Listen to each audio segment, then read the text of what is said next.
Hey everyone. As you guys know, I'm actually casting ESL Birmingham, so I don't have enough time to actually write a script and make a video until Birmingham is over. But I decided to discuss something that I saw on Reddit, and it's this post saying that the current EG roster is the largest waste of potential in the history of Dota. So, I mean, I decided to chime in and say what I think about it. Well, as you can see, the guy is saying his entire team looking like a bunch of MMO characters that got voided because they put points in wrong stats. Sameo is straight up not an offlane player. Arteezy was known for his flash harm, but then they let him play space creating position once for like half a year. Now he doesn't even know what he wants to play anymore. Fear should be coaching instead of playing solo mid for a serious professional team. Crit was one of the best position 4s in the world, but they put him in position 5 for months. Now how do you expect him to be at the same level he was after 30 Winter Wyvern games? Pretty, like, a lot of weird points, but we're going to discuss each of those, and then I'm gonna read some comments. So Misery is the only player that's truly versatile in the team, but he's just a ward bitch now. Like, come the fuck on, man.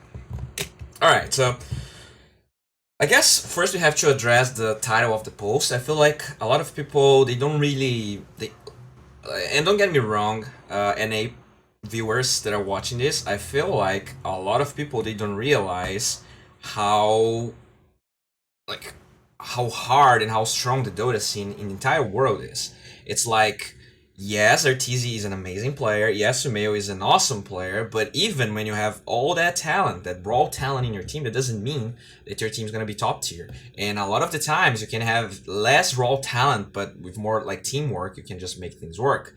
That being said, like when you say the current EG roster is the largest waste of potential in the history of Dota, I feel like that's a very bold claim. First of all, not only because we've changed a lot, you know?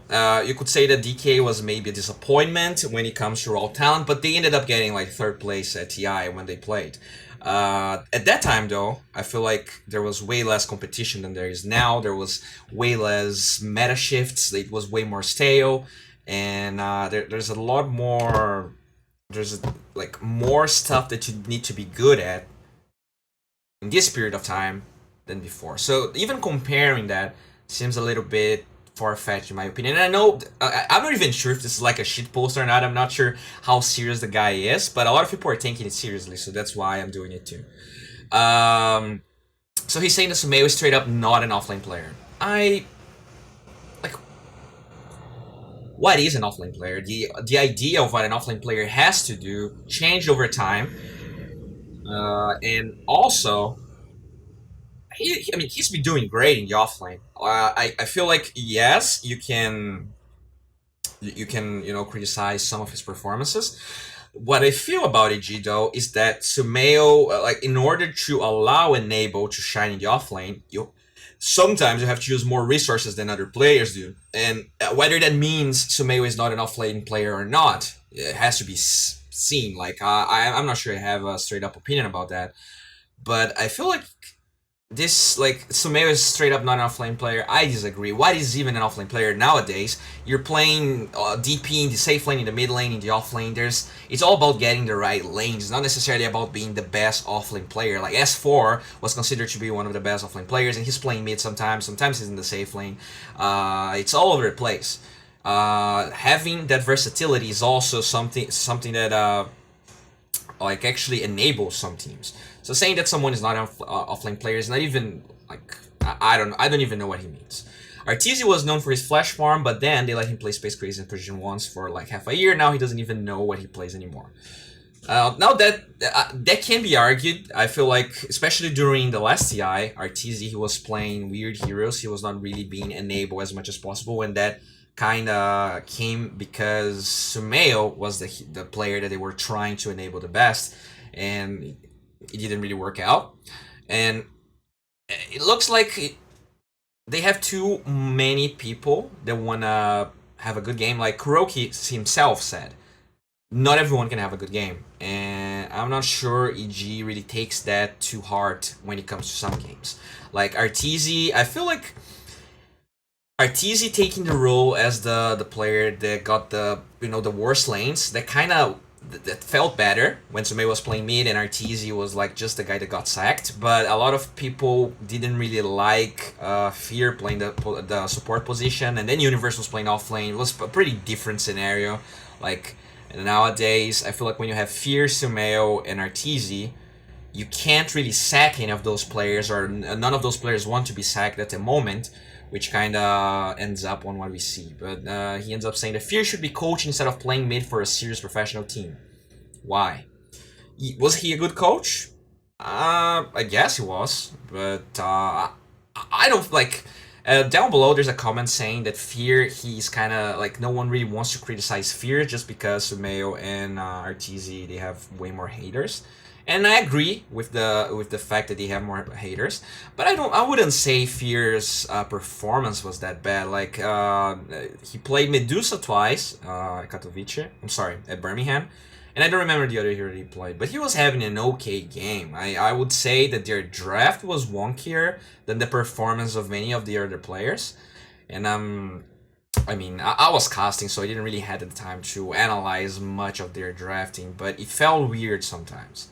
Crit was one of the best position 4s in the world, but they put him on position 5. I mean, that's arguable. Like what is like position 4 changed so much from the last 6 months that saying that you were playing position 5 for a while and now you have to go back and now you suddenly forgot how to play it. It's a completely different beast, and trying to adapt throughout all of these different meta shifts is what makes a good player. Think of Boboka. Like, he was considered to be the best Monkey King and the best position 4/roamer ever, and he completely disappeared because that style of play kind of faded out and he couldn't really adapt.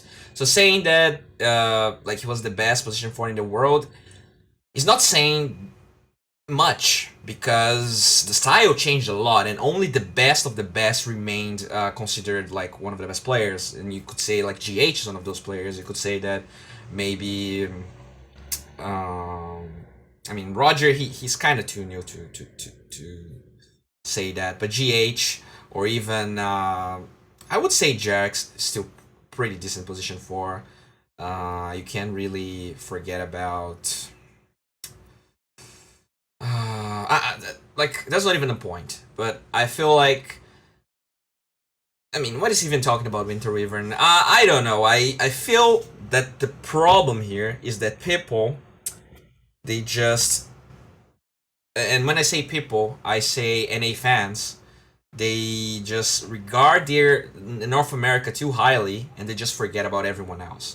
Like, I'm not saying that EG is a bad team, even though they're having bad performances, but people, they just forget that every single region has amazing players. Just look at Pain. Like, who even cares about the South American region and they just beat Liquid? Yes, it was a BO1, but that's still a pretty impressive feat when you see like EG losing to 0 for Team Spirit, that, by the way, lost to VP. That being said, I mean, let's read some comments here. Let's see what people have to say. I don't think Crit's performance can be blamed entirely on him playing position 5 for months. I agree. Roaming supports have been nerfed heavily over the last while as well, and some players have adapted to this while others have not. Yeah, that's the perfect summary of what I think. It's like the meta changed so much in the last 5 months, even in the last 3 months, that you can't say that, oh, I was playing carry, now I'm playing position. Like, everything changed. Everything that you knew about playing position 5 6 months ago might be different. In regards to how you ward, I mean, there's like more wards available now. There's like a way bigger emphasis on that 5-minute rotations. Like, you have to adapt, and it doesn't look like EG did, especially when it comes to drafting. Here comes already pro team management wisdom package. Yeah, I have to agree. Like, not only it's blown out of proportion just because the NA players, they have more, like, everyone identifies with them a little bit more just because they speak English, just because they're always in our faces, in videos and stuff.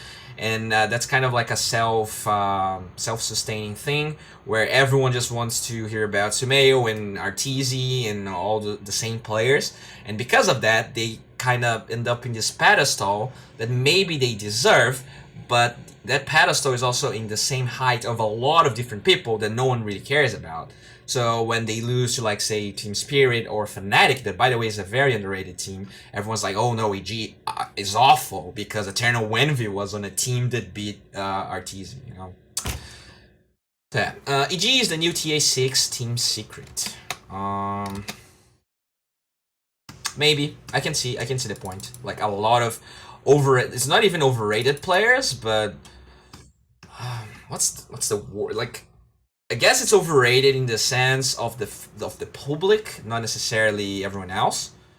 Mm, if they don't want to change their rosters, I think Sumeio and Fear should just switch roles. Sumeio's mid is much better than Fear. Is it?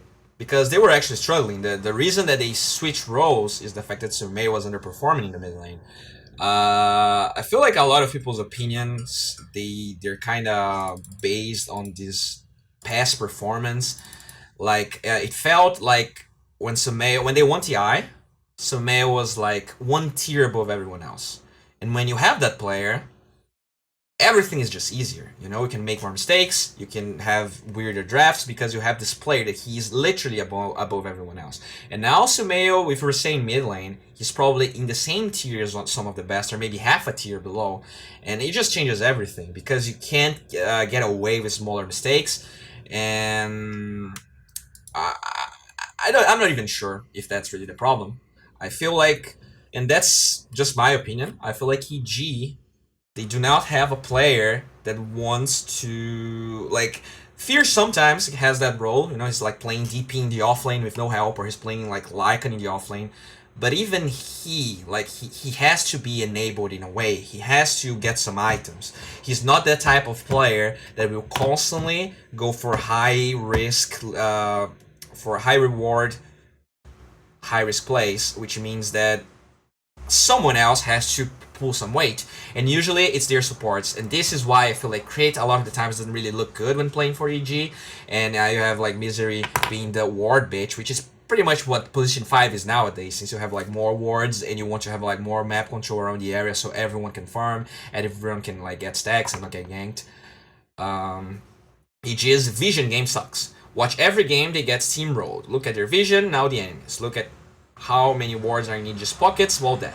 Now look at how many kills they could have had. Had observer ward sentries being dropped in the fights when needed like every other team. Every game. It's pathetic. I mean, that's easy, right? Let's just ward, guys. That's the answer. If everyone wards now, our carries will be able to farm. And no, that's not how it works. I feel like that happens when you get steamrolled. What happens is that you lose your lanes, and your supports, they have no freedom to go and lay out the wards and then be able to farm and you make plays. That's why laning is so important, because being able to win your lanes allow your supports to get those deep wards and then kind of snowball your advantage forward. Just watch VP. They always get good lanes, and that's why Solo is like warding the freaking tier 3 at 9 minutes or some shit. This is a very low effort comment. Like he's seeing the results and he's saying, oh, the wards are the problem, but that's not really the problem. I feel like their drafts are weird and they're losing.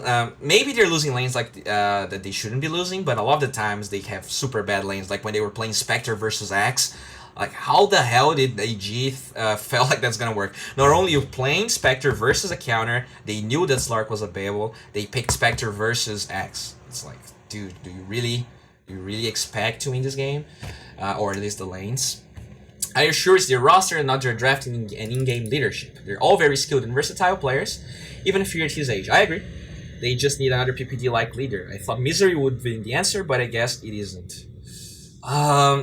Yeah, maybe he's right. I feel like Misery, he is a very accomplished player, but when he thrived, like, think back to his team at that time. Like they didn't have like those really big stars like the Arteezy, those like consolidated stars. So that was probably easier for him to just enforce what he felt was right, and everyone was following him. I feel like there's a lot of ego problems with EG, and being able to fully commit to one idea that just one person believes is probably very hard in that team, and that's maybe one of the reasons they're struggling. But yeah, I mean, I'm not sure there's too much to talk about that. Hopefully you guys enjoyed this video. As you all know, I'm casting ESL Birmingham to its full, and if you're interested, tune in. I am going to give away an Arcana on Sunday, and everything that you need to participate is just watch the stream. If you watch the stream, you get crisps. With those crisps, you're going to be able to participate on Sunday. You have to be online on Sunday, by the way, so make sure to show up and make sure to watch as much content as possible. Thanks everyone for being here, and yeah, bye.